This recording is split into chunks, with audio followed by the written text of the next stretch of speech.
जय जगन्नाथ। आज छुआ भल कथा मन रख।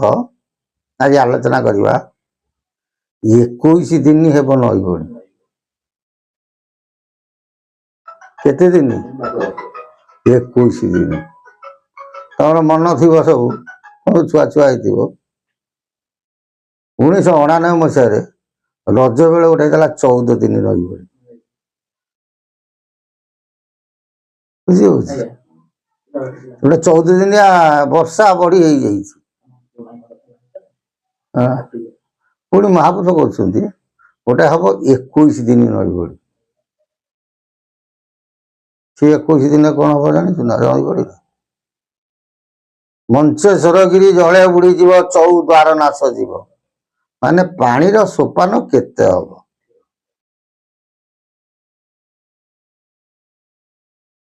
बुझीपार ना पानीर स्तर केते हम तो ये घटना केबे घटी बुझी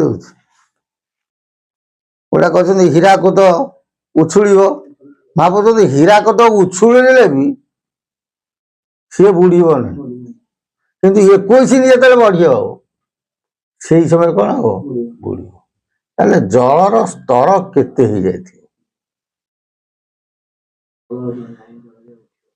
गोटे भल कथा से भक्त मान सब पहाड़ पर्वत आसे कारण आगु सब दगा खाई जाइए ना महापुरुष गोटे लिखिं 49 खंड पवन बही बासुकी दोहली जीव भक्त मानू पर्वत रखिए आपे प्रभु बलदेव कहले जिते 49 खंड पवन बह संसार दोहली जीव से मैंने भक्त मानू नहीं पहाड़ सब कौन करेंगे पर्वत निजे ठाकुर नहीं सब रखी मनुष्य चालाकी नथो कि 1900 मसीहा बात्या है तापर कौन बात्या को लोक रही अच्छे सेमती आगुरी सब घटना घटी जाए लोक झील शुआ हो जाए तो ऊंचा जगह घर कर नहीं हाँ कि नहीं आ कौन भय तो भय न छाड़ा से जो 21 दिन नई भोटा हम केबे हम है केबे घटना घट गरुड़ गीता अच्युतंकर प्रमाण देले मंचेश्वर बोली जो गिरिवर उत्तरांगी जई से बंध भांगी नटी जीव त्रिवेणीश्वर को चाई जहाँ कहते हनुमंचेश्वर है जोगीदास क्षेत्र से पहाड़ रे सिद्ध साधु जड़े जोगीदास बर्तमान ना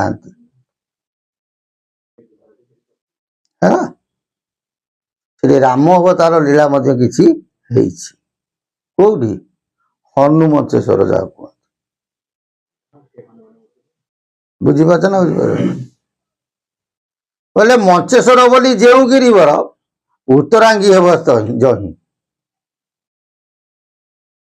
से बंध भांगी न जीव त्रिवेणीश्वर को चाहे जो त्रिवेणीश्वर महादेव अच्छा है से दिन कौन हम नई बंध भांग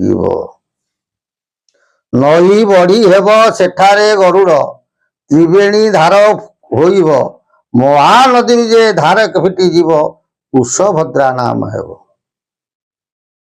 कहले सेठी जो त्रिवेणीश्वर पाखे गोटे गाई हम पुणी गोटे नुआ नई सृष्टि हम ताना कौन कुशभद्रा कुशभद्रा क्या दीटा गोटे भुवनेश्वर पाखे कुशभद्रा जाजपुर गोटे कुशभद्रा थिला पोती जाइए बैतरणी बाहर महापुरुष कहते पुणी आ गोटे कुशभद्रा हम महानदी स्वतंत्र कौन हम से बाहर यही कथा उपरे बलराम दास कहले ये घटना केबे घट बालिया बलराम दास फोटो से बालिया दास ତାଙ୍କୁ କହିଲେ ଆବର କହିଦେବା ତୋତେ ଶୁଣ ବାଲିଆ ଶୁଣ ଏକ ଚିତେ ବିରୂପା ନଦୀ କୂଳେ ଜାଣ ମଞ୍ଚେଶ୍ୱର ବୋଲି ସ୍ଥାନ। ସେଠି ଅଚ୍ୟୁତ ଯୋଉ କଥା କହିଲେ ଇଏ ସେଇ କଥା କିଏ ସେ ବଳରାମ ଦାସ କହୁଛନ୍ତି। ବିରୂପା ନଦୀ କୂଳରେ ଗୋଟେ ମଞ୍ଚେଶ୍ୱର ବୋଲି ଗୋଟେ ସ୍ଥାନ ଅଛି, ଯାହାର ବର୍ତ୍ତମାନ ଡାକନା ହଉଛି ହନୁ ମଞ୍ଚେଶ୍ୱର।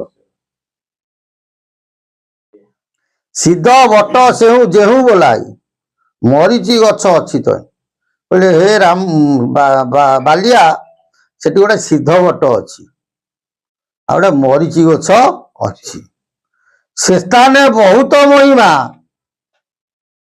ଏ କହିପାରେ ଗୁଣ ସୀମା। କହିଲେ ଇଏ ଯୋଉ ଅଛି କଣ ସିଦ୍ଧ ବଟ ମରିଚି ଗଛ ଆଉ ହନୁମଞ୍ଚେଶ୍ୱର ପାହାଡ, ଆର କିଛି ଗୁଣ ବର୍ଣ୍ଣନା କରିହବ ନାହିଁ, କେହି ବର୍ଣ୍ଣନା କରିପାରିବେ ନାହିଁ। 24 ଅଙ୍କର ମଧ୍ୟରେ ବନ୍ଧ ଭାଙ୍ଗିବ ସେଇଟାରେ। ସେଠି କହିଲେ ତ୍ରିବେଣୀଶ୍ୱର, କିଏ କହୁଛନ୍ତି ଅଚ୍ୟୁତ କହିଲେ, ବଳରାମ ଦାସ ସେଇ କଥା କହିଲେ 24 ଅଙ୍କ ଭିତରେ ସେଠି ଗୋଟେ ବନ୍ଧ ଭାଙ୍ଗିବ ହେଲା, 21 ଦିନ ବଢି ହେବ। ଏ ବାଣୀ ଅନ୍ୟଥା ନୁହେଁ, କହୁଛନ୍ତି 21 ଦିନ ଗୋଟେ ନଈ ବଢି ହବ। କେବେ ହବ ନା ବାଳମୁକୁନ୍ଦ ରଜାଙ୍କର 24 ଅଙ୍କରେ ଏ ଘଟଣା ଘଟିବ ହେଲା। ଆମର ଗୋଟିଏ ମତ